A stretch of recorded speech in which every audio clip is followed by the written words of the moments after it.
Everyone खुलुमबाय नोंथांमोनखौ आंनि गुबुन मोनसे भिडिअ बरायलायबाय दायो जोङो रेडि जाबाय रेडि जानानै जों दा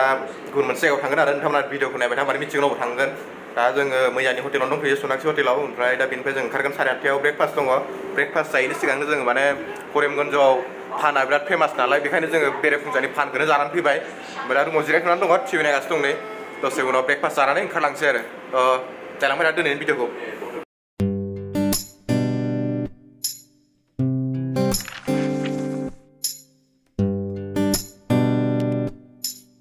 8:30 जाबाय दायो थांसै गाहायाव थांनानै मा मोनो जाहैनोसै ब्रेकफास्ट मा होदों बेदर होदोंना होआखै बेखौ फन खालामना थांनि र' दायो थांबाय थानोसै जानानै फैनोसै एसि backup with generator during power काट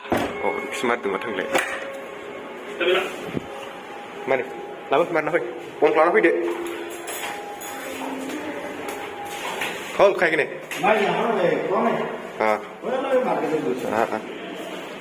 थानाया जोंना गोजौसिन जोंनो माने बयनिख्रुइ गोजौसिनाव थादों आरोना खिन्थु माने ओंखारबोसिनाव बिराद खस्थ' जायो गाहायसिम थांनांगौ जायो लिफ्टबो गैया नालाय थांनांगौ जायो दंजोबो गासैबो मानसि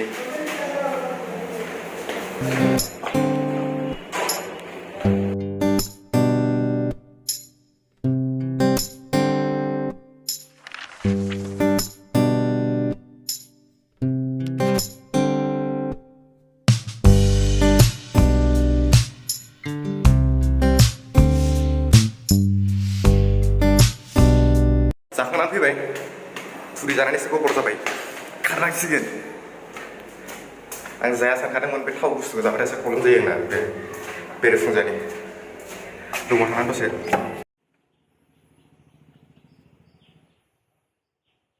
दायो जोङो दंफैयो करिमगन्ज डिस्ट्रिक्टनि डिसिनि रेसिडेन्सियाव दंफैयो आरो बेयाव बेखौ लोगो हमनो फैदों ओरैबायदि मोजांना जायगाया नायना लालाय ओरैबायदि मोजांखा माने एसे गोजौ आरो हाजो सा बायदियाव दङ बैजोंनिफ्राय हाबबोनांगौ नै बेनिफ्राय हाबबाय जोङो मेंगलायबाय बिसिम हाबबोनायावनो मोजांथार बार स्रो नांगौलायो बेयाव गाखोबोनायाव मेंनायानो दाबो नै गोलोमदै गलायगासिनो दङ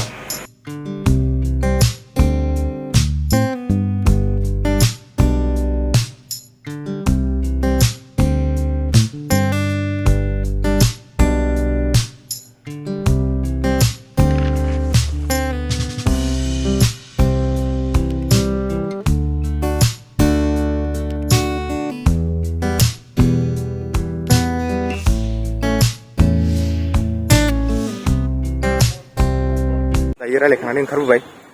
जोंबो थांबाय थानोसै दा अबाव थांनाय जायो थाङैसो मिथिलांगोन माने एडभान्स मिथिखायाखै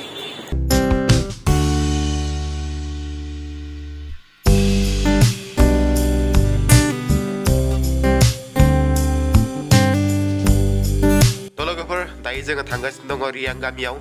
आसाम मिज'राम एकदम माबायाव बर्डाराव थांगोन आरोना जों दायो एकदम बर्डाराव नांजाबना थानाय गामियाव बेयाव माने रियां फोलेरनि सुबुंफोर दङ आरो गामिबो दंलाबायो बिरादनो थ' बेखायनो थांनानै एसे खबर लाहैगोन आरो बिसोर माबायदि रायजो जागासिनो दं मा सुबिदा दङ बेफोरखौ सोंहैगोन एबा सावरायलायहैगोन आरो बिसोरजों जिहेतु बिथांमोनाबो बर' कसारि वेलफेयार अट'नमास काउन्सिलाव हाबदों आरो बिथांमोननि सासे EMबो दंलायो थ' बेखायनो थांनानै खबर लाहैगोन आरो बेयाव रायजोफोरखौ लोगो हमनानै थ' थौबाय थादों आंजों लोगोफोर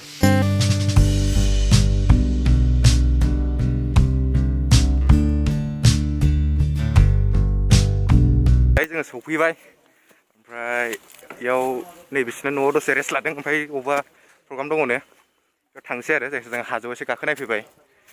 दिन्थिनोसै नोंथांमोननो बेनिफ्राय गोजौनिफ्राय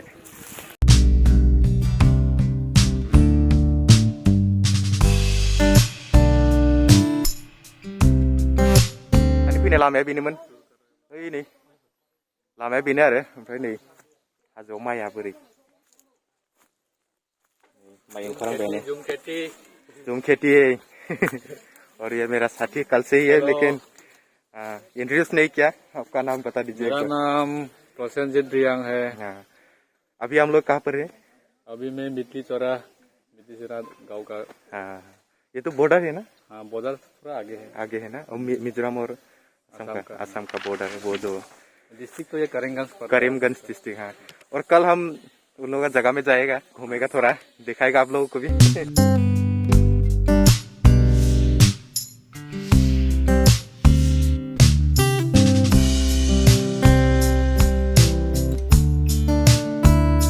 आरोना एसे हाजो गाखोनायबाय आरोना एसे इसनि बेयाव दङ बेयाव रेस्ट लागासिनो दङ जोंबो थांनानै रेस्ट लायनोसै गरम थार नै बिस्रानि न'आव माने ओंखाम थोंखाम रेडि खालामदोंमोन जाहैबाय थ' जानोसै इयुनफ्रा जाग्रोना लाबाय जों दसे उनाव जानोसै आरो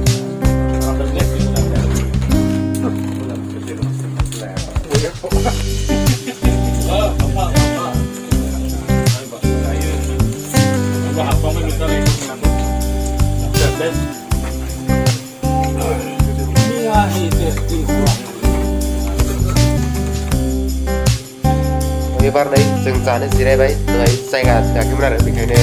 स' इयुनफ्रा जाग्रा लाबाय ओमफ्राय दायो जों जागासिनो आरो नै बिराद गोथाव गोथावखा ओंख्रिफ्रा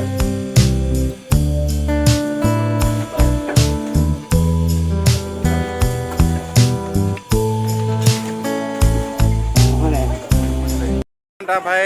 प्रग्राम जागोन जायगायाव थांगोन आरो माने दाबसे जायगायाव प्रग्राम जागोन आरो मानसि जमा जाना दं बेयाव थांसै जोङो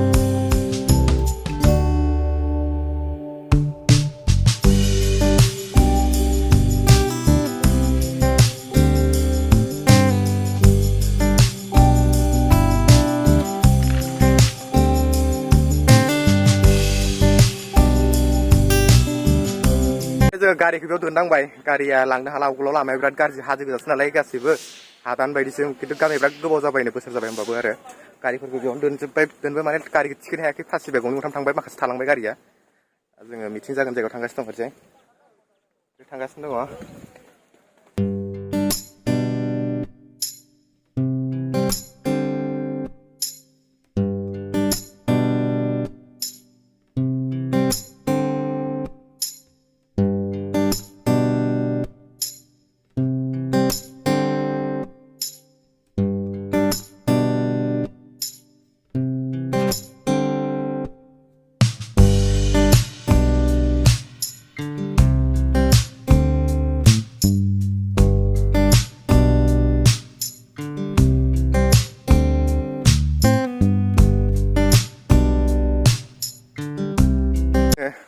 बै जों ओंखाम जानाय न'आथ' लामा खाथियावमोन नालाय ओमफ्राय नैबे जाय सिङाव हाबबोनानै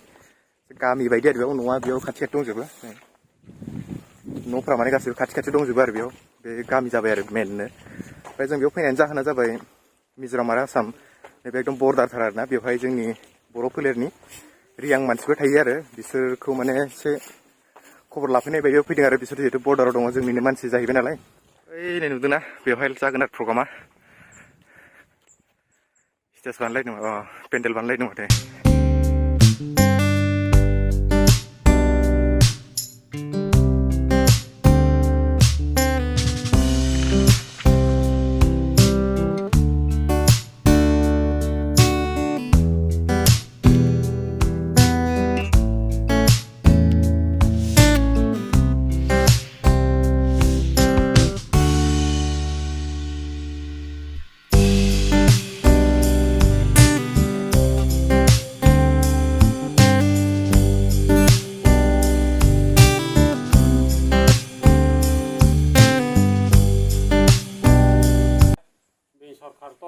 Jang Mizoram by phone on to way late night, Jang White Sabbath phone on to way late night cap.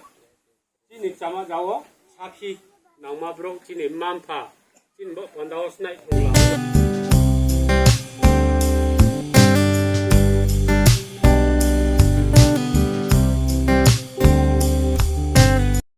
दायो जोङो बेनिफ्राय ओंखारबोबाय प्रग्रामा जोब्बाय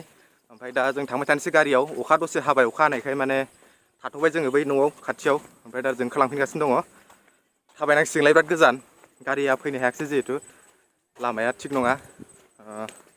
फैनानै मोजां नांबाय बाव गोदान मोनसे जायगा नुफैबाय आरो खिन्थु हादानाव थानाय बायदि खिन्थु गामिया बिराद गोबाव जाबाय कारेन्ट फैजोबलाय आरो अब्लाबो माथो खालामना बेबायदिसै आरो कन्डिसना आसा खालामो मोजां जागोन होननानै थाबैनो जिहेतु काउन्सिलनि बेवहाय एम फैलायदों नायनोसै उननि समफ्राव आरो खाफालाव थायोबा फैनानै नायफैनोसै उननि समाव माबायदि डेभेलप जादों जाया नुगोन होनबा नोंथांमोननोबो दिन्थिगोन आङो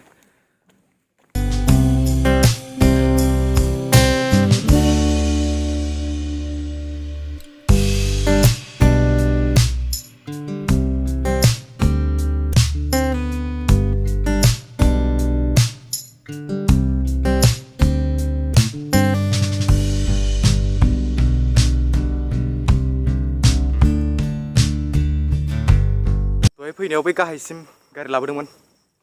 दाथ' गारिया थांजोब्बाय गारिया जुदि बेयाव थानायबा हर थानांगौमोन जोङो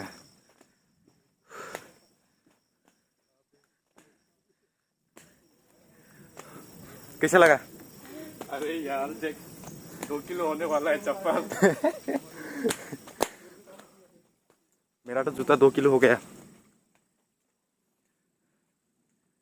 बारिश भी आज ही गिरना था हम लोग आए थे हम गिर रहा है ऐसे टाइम पे तो बहुत ज्यादा गिरना है हाँ ये हमें सच में गाड़ी रखने से ना आज जा नहीं पाता घर मतलब रूम में तो वह वापस लेके चला गया हाँ ओरैबायदि गरम जाखाबायमोन गारि सिङाव जिरायनानै एसे मोजां नांबाय आरोना थान्दा नांबाय एसे थ' दायो जोङो रुमाव थांफिनबाय थानोसै लोगोफोर दिनैनि भिडिअ'आ एसेनोसै गाबोननिखौ गाबोन होलायनोसैलाय बाय बाय